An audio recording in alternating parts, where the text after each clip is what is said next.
নিয়ে যাচ্ছে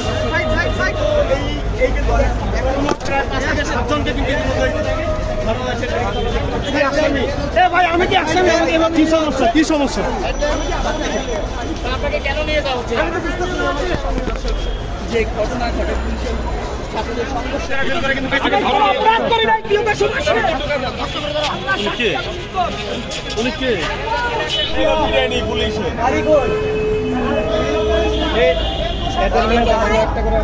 নেবে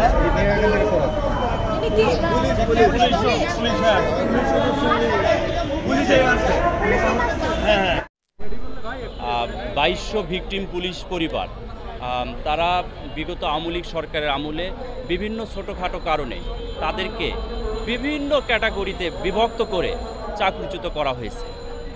ইভেন যারা বিএনপি, জামাত এবং অন্য দলের যাদের আত্মীয় স্বজন পারিবারিক সম্পৃক্ততা আছে তাদেরকেও এই ভিকটিম পুলিশ পরিবার হিসেবে আখ্যায়িত করছে এবং তাদেরকে চাকরিচ্যুত করছে। আমি ব্যক্তিগতভাবে আমার বাড়ি বগুড়া, শহীদ প্রেসিডেন্ট জিয়াউর রহমান বাড়ির পাশে আমার বাড়ি, এবং আমি ছাত্র জীবনে জিয়াউর রহমান কলেজের একজন ছাত্র, এবং আমার আত্মীয় স্বজন সবাই বিএনপির সাথে সম্পৃক্ত হওয়ায় আমাকেও চাকরি থেকে জোরপূর্বক অব্যাহতি নিয়ে বিদায় করে দিয়েছিল এবং আমাকে গুমের ভয় দেখাচ্ছিল। আমি এরপরে কোনো মামলাও করতে সাহস পাইনি।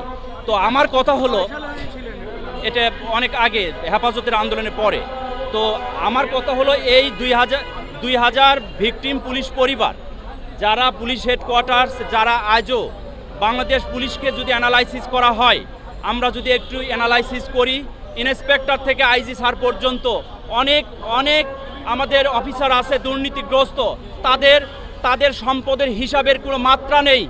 তারা দুনিয়াদারি করে সব কিছু পার পেয়ে যায়, আর আমাদের ছোটোখাটো কারণ দেখায় চাকরি থেকে বিচ্যুত করেছে।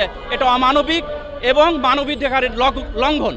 তাই আমাদের আগস্টের 18 তারিখের আন্দোলনে পুলিশ হেডকোয়ার্টার্স কথা দিয়েছিল 90% চাকরি দেবে। সেই আশ্বাসে আমরা চাকরি থেকে আমরা আন্দোলন থেকে সরে দাঁড়াইছিলাম। সেই কাল থেকে কালক্ষেপণ করে আসছে 7 দিন, 10 দিন, 15 দিন, কিন্তু আজও সেই পুনর্বহাল করেনি, প্রায় 7 মাস চলমান। তো আমরা মাননীয় আইজি স্যারের কাছে আহ্বান করব, আমাদের চাকরি যেন অতি দ্রুত পুনর্বহাল করা হয়, না হলে আমরা আজকে আমাদের ভিকটিম পুলিশ ওখানে শান্তিপূর্ণভাবে ওখানে দাঁড়াইছিল, কিন্তু পুলিশ ওখানে থাকতে দেয়নি, তাদেরকে বেধড়ক মারধর করে আহত করেছে। একজন মুমূর্ষ অবস্থায় আছে, প্রায় 10 জন হাসপাতালে আছে, 8-10 জনকে গ্রেপ্তার করে নিয়ে গেছে।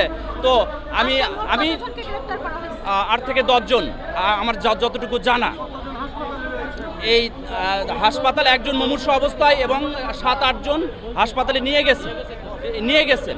তো এই ক্ষেত্রে আমি বলবো, আমি স্বরাষ্ট্র উপদেষ্টা, স্বরাষ্ট্র সচিব এবং মাননীয় আইজি স্যারকে আমি অনুরোধ করছি, স্যার, আইন সবার জন্য, আমাদের পুনর্বহালের আইন আছে। বৈষম্য বিরোধী আন্দোলনের পর সবাই তাদের অধিকার ফিরে পাচ্ছে। আপনার পুলিশ না খেয়ে থাকবে, আপনার পুলিশ পরিবারের লোকেরা তার মানবেতর জীবনযাপন করবে, বিষয়টা একটু দেখবেন এবং অতি দ্রুত এই 2200 পরিবারকে পুনর্বহাল করে আমাদের কাজ করার সুযোগ দিবেন। আর যদি এটা না দেন, তাহলে হয়তো এই ভিকটিম পুলিশ পরিবার যে কোনো সিদ্ধান্ত নিতে বাধ্য হবে পরবর্তী কর্মসূচির জন্য। বলো, ধন্যবাদ।